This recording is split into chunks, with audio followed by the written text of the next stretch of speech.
Ferodia's POV, 10 years earlier. Ferodia stirred late in the night. Something deep within him felt that something was wrong. He wasn't sure what it was, but there was a sensation in his heart that created a sense of unease. Controlling his breathing, he slowly got up, grabbed his sword and shield, and strapped the blade to his waist. He made his way over to Regan first, carefully placing a hand over his friend's mouth and shaking him. Regan stirred with a start, but remained silent and curiously stared up at Ferodius. "Something is wrong. Wake the others. Don't wake the ladies. Follow when you can," he instructed in a whisper that was barely louder than a breath. Regan nodded as Ferodius pulled away, setting about his task as Ferodius made his way up to the door of the hall and stepped out into the cool night air. Looking from side to side, he spotted the glow of flamelight concentrated by the gates.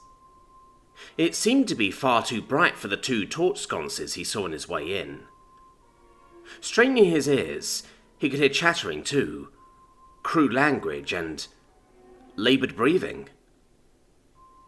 Ferodius picked up his pace, moving quickly as he took advantage of his natural feline grace and agility. He came up to the village gates and stopped short, hiding around a corner as he scouted the situation as it unfolded. What he saw were 2 different members of the militia within the gates instead of outside of them. One of them was a catkin man, with an arrow having been shot straight through the left side of his chest, and a second arrow sticking out of his back as he laid on his side. The man was still alive, though the forming puddle of mud was cause for concern. The second militia guard was a human woman with an arrow in her calf. She had already tied a tourniquet to slow the bleeding, but she had now wedged herself against the weighted barricade to keep the gate shut. Ferodius moved over, catching the attention of the militia guard, the relief almost palpable in her eyes as she grunted with strain. As he got closer, he could see her arm was jammed into some sort of mechanism of gears which controlled the weighted barricade. She desperately clutched a club that she had forced between the gears, though it was plain even to him that her arm was broken. There were people outside of the gate. He heard grunts of effort from a few of them trying to knock the gate over, while others chatted benignly about other ways to get inside, or if they should just torch the place. "What's happening?" he asked in a hushed whisper, coming almost face to face with the guard as he looked over her arm, but not daring to touch her yet.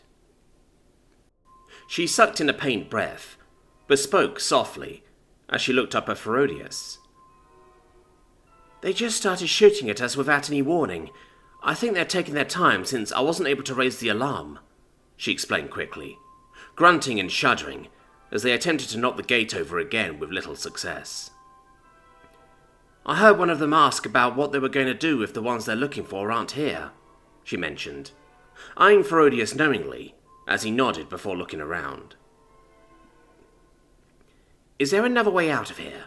he asked, as he looked between her and the gate before looking down into her eyes.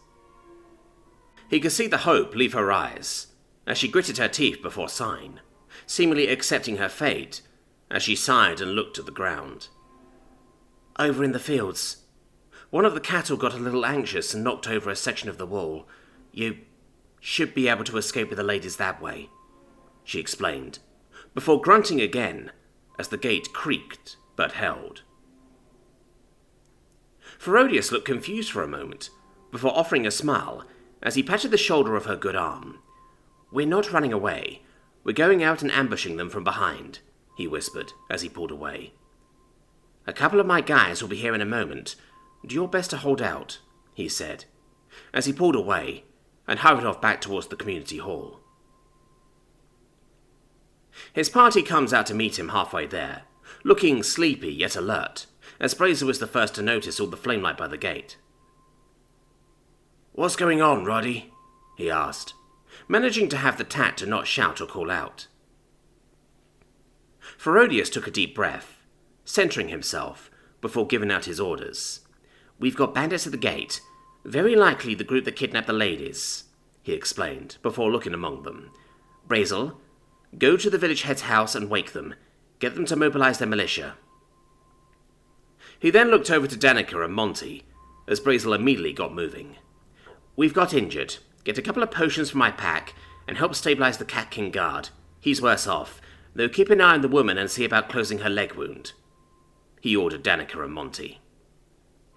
Monty nodded as he made his way back inside the community hall, while Danica headed off towards the gate. Ferodius then looked over to Regan and patted his shoulder. How's your mana right now? Think you can manage a few big spells? Regan nodded resolutely as he gripped his staff. Yeah, I'm fully recovered now. Ferodius nodded back. Good, follow me. We're going to get the drop on these guys, he said, as he turned and started heading towards the fields, Regan doing his best to stay close behind. It took an unbearably long few minutes, but he managed to find the broken section of the wall. It wasn't very wide, but between his natural flexibility and Regan's slight build, the duo was able to squeeze through well enough as they made their way beyond the village walls. Ferodius moved through the overgrown and wild grass along the wall, being mindful of his step to not make too much noise, all while Regan doing his very best to step where Ferodius steps. Before long, they're out in the open, still crouched low in the tall grass. Ferodius kept moving, heading for the nearby tree line, another 40 feet away. But even from where they were, they had a clear view of the bandits as they milled about around the gate. Once they were in place, standing as they took cover behind a couple of trees, Ferodius took a head count.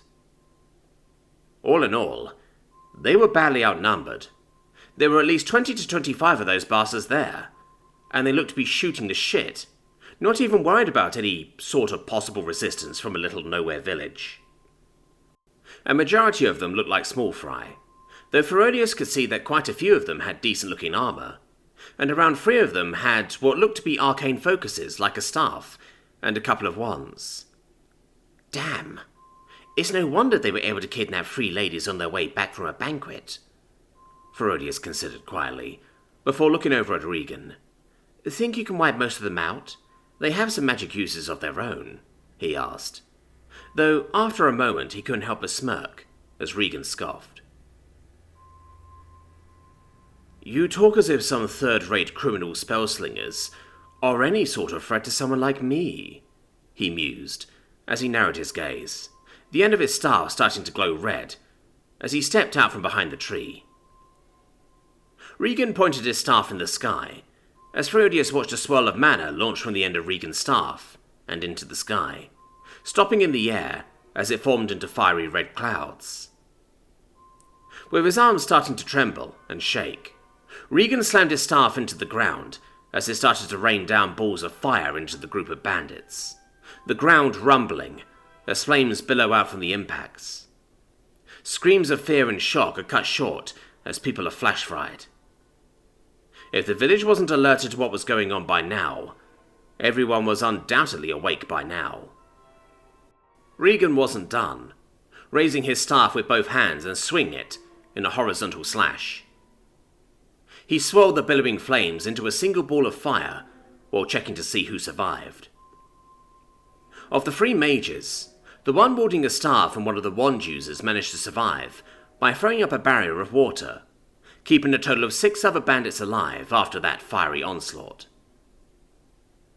After getting visual confirmation of who was left, he swung the staff down in a vertical slash, visibly straining as his arms shook from the effort. Ferodius witnessed his friend's might as the final ball of fire crashed down once more and erupted upon contact, shattering the one user's barrier and broiling another 6 bandits.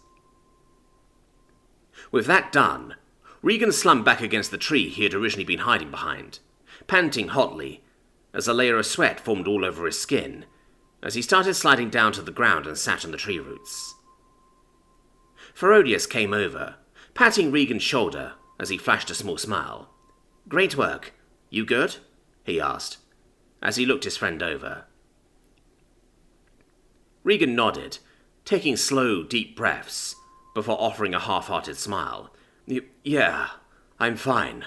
Might have overdone it a bit, he mentioned, as he leaned back against the tree.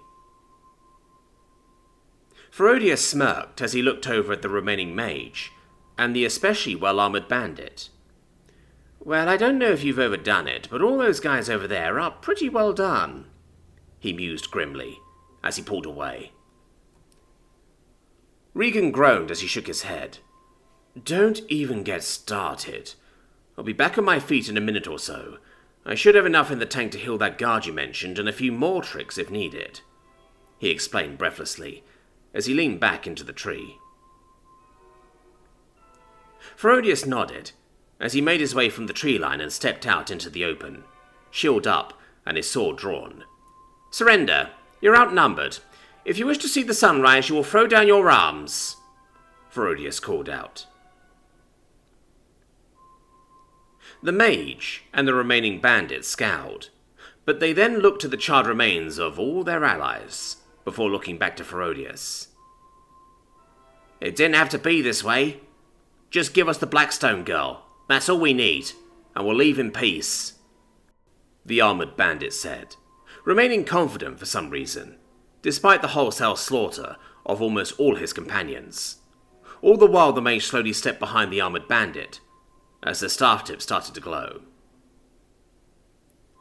Ferodius narrowed his gaze, raising his shield a little more, as he pointed at the mage with the tip of his blade. I said surrender. Though the mage only sneered, as he lifted his staff to cast a spell. But before he could, a deep "thwum" sounded out, as he was skewered and ragdolled brutally into the dirt by an oversized arrow, the magic going wild, as a ball of electrical sparks erupted in a blinding shower around them. From within the bright display, he heard the armoured bandit curse and turn to run, though as another "thwum" sounded out, the armoured bandit disappeared in a flash of light, as the arrow embedded itself in the dirt. Ferodius sighed softly, lowering his blade before sheathing it as the man vanished. Did I get him? Brazel called out from the walkway along the village wall. Ferodius looked up at Brazel as he shook his head, his nose twitching at the scent of charred flesh. No, Buzz had used some kind of tool to teleport away or something, he said as he sighed, looking around at the corpses before him. I've got a bad feeling about this, he murmured, to nobody in particular.